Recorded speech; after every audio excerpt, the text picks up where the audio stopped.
Hello and welcome to episode 8 of Everse Chat. This episode is brought to you by the breakfast burrito and the tea that I had this morning.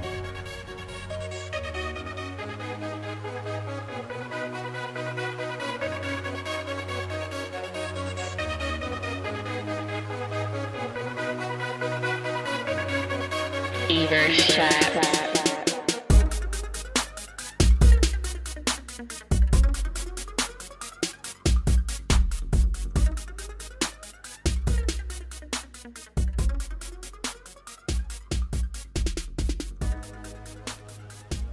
All right, beautiful people, thank you for tuning in to episode 8 of Everse Chat. We're going to take a break from all the heavy stuff and go into something that's equally as important. What do you do when you get stressed out? So I'm going to share some stories about what I do when I get stressed out, and I want to hear what you guys do when you get stressed out. Hopefully it's nothing too crazy, but everybody has their own thing. And that's what episode 8 is about. We went over some pretty heavy stuff, talking about duty and morality in episodes 6 and 7. So I just wanted to lighten things up. Also, stick around to the end of the episode. I will be issuing my first challenge to my listeners. I've yet to have anybody challenge me, so I'm still waiting, but I figured I would get it started. And so you'll have to stick around to the end to hear what that's going to be. All right, let's get into it.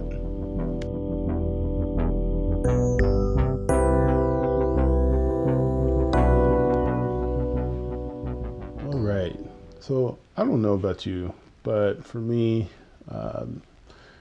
as much as I'm doing what I love to be doing, things can get a little tiring. So I thought it'd be nice to just talk about different ways to de-stress, I just kind of came up with this term, what your anti-crazy is. What is it that keeps you from going insane? I'll share what helps me out. So if any of you actually know me, my thing is archery and cars. Those are two things that I absolutely love. Cars, I've always loved cars. Growing up, that was my thing that I would go to when I was stressed doing my addition homework of like, dang, why do I have to do all this 1 + 1? I would go and I would sit there and I'd memorize all my cars. I had 209 Matchbox cars. No, sorry, they were not Matchbox. I was very particular. They were actually Hot Wheels. And I would categorize them by different makes, models. I was like 7 or something like that. So I didn't do it by, all the engines and front range, mid-engine sort of stuff yet. But I would have different competitions with these cars. Like one was actually faster than the other. And I would just be a complete gearhead until I wasn't stressed. So, that of course stuck with me. And along the way, I picked up archery. I forgot why. It was in Florida, and Florida. What do you think of when you think of Florida? Guns, right? Because that's what you do in Florida. And I noticed that I was spending like $60 a day at the range, and that wasn't something that was really sustainable for me at the time. So I was like, well, I like shooting stuff, but I don't like throwing away, just literally shredding $60 a pop. So I was like, well, hey, archery looks cool. I tried it once when I was like 12 and I sucked at it. Let me see. So I went with a buddy of mine, and we had shot a poster, those like little cardboard those cardboard cutouts. It was Justin Bieber for some reason, and I actually was really good. I don't know if it was the Justin Bieber cutout or it was just a skill, but ever since then, I I said, one day I'm going to buy a bow. And did I buy a bow? Yeah, so those are my two anti-crazy things. And, they really do keep me grounded. And I would encourage everybody to find something that is their anti-crazy. Something that when you're feeling the stress of your day get to you, you can rely on. From personal experience, I would not suggest getting too into cars unless you can afford to do all of that. But find something simple. It doesn't always have to be something super extravagant. But yeah, those are my two. I meditate when I shoot archery. I don't know how many bows I'm up to. I think, well, I broke one. Well, I didn't break it, but I broke one recently. I think I have 11 different bows, and I just started a collection, and each one means something different to me. I love to share my archery experience, but sometimes, I don't want anyone near me or talking to me, so I can just concentrate and just shoot some arrows downrange and metaphorically let those problems go in the form of an arrow. Now, cars is another passion of mine still. It's no longer 209 Hot Wheels, but they are, that's always something that I love, whether it's sitting there watching YouTube videos, which is kind of bad because that usually leads to me going out and buying that type of car. But now that I'm married, I have a referee, so I've cut down for various reasons on the amount of cars, but I still love them.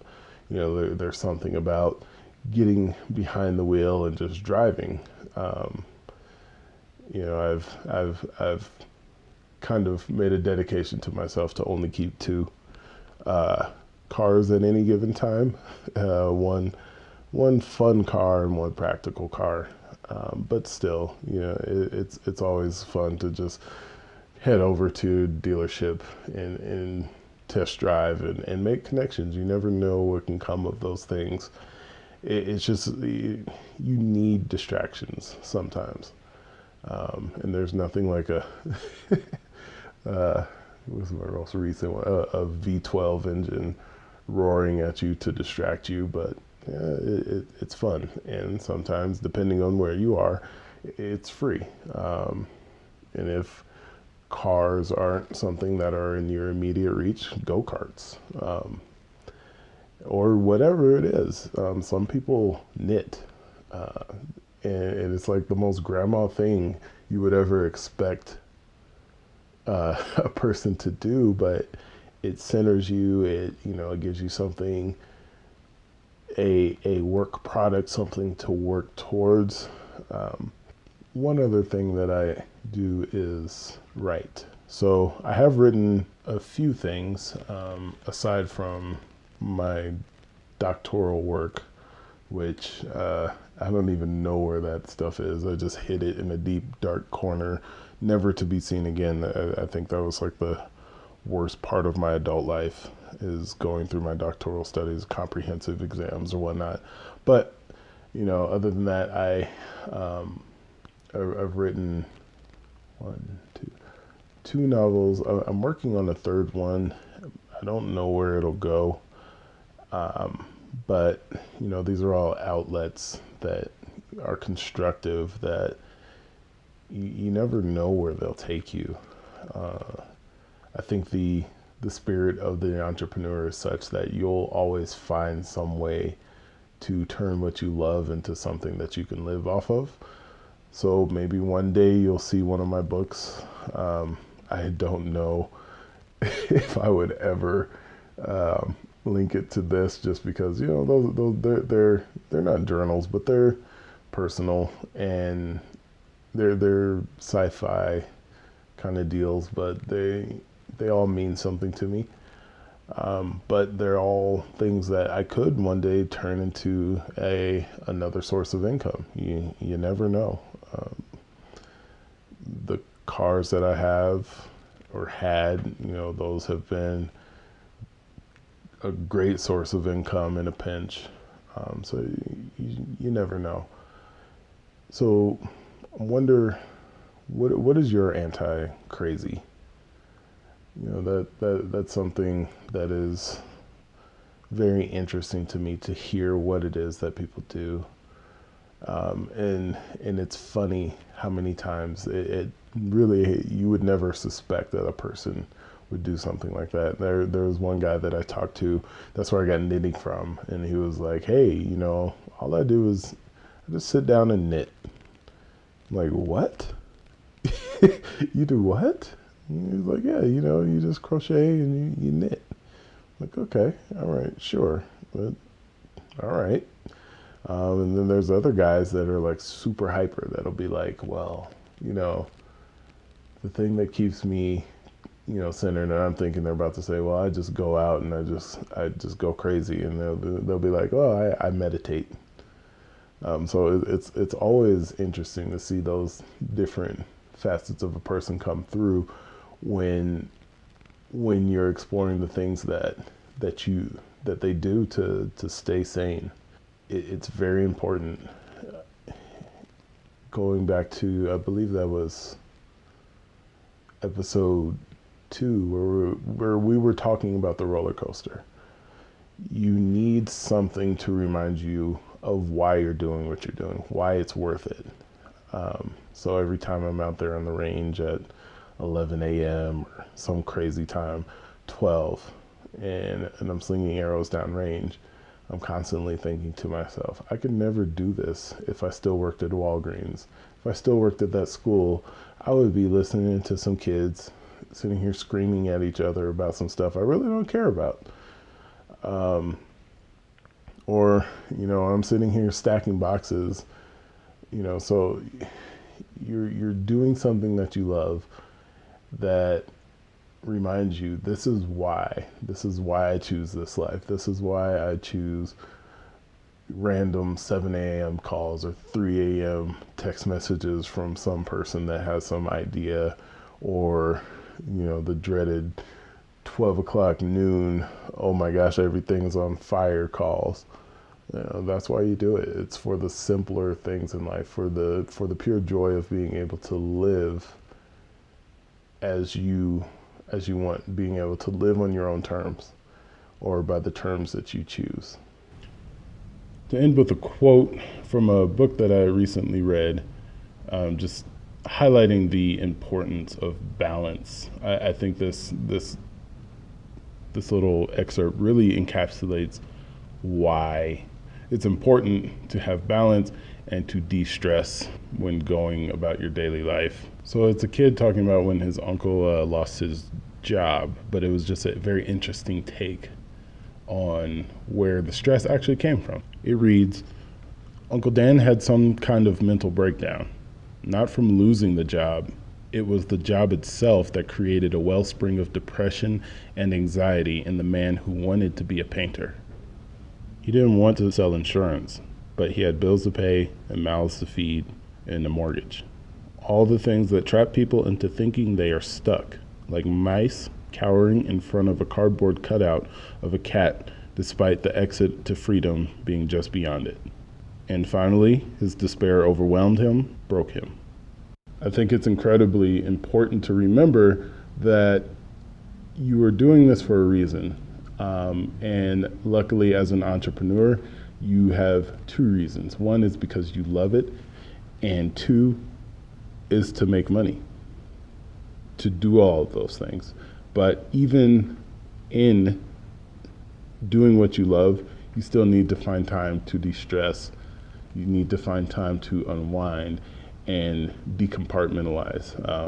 I'm a kid of the 90s, so I don't know if computers still do this anymore, but you need to defrag sometimes. You need to defragment all of the little things that you have going on so that you don't become overwhelmed by these things that seem bigger than they are, these things that are cardboard cutouts of cats, and you feel like a mouse. things that remind you, this is why I do this. This is where my freedom lies. So I thought that was a really powerful quote, and I'm going to end on that note and just let you guys think about it, and please give me some comments. Let me know what you think.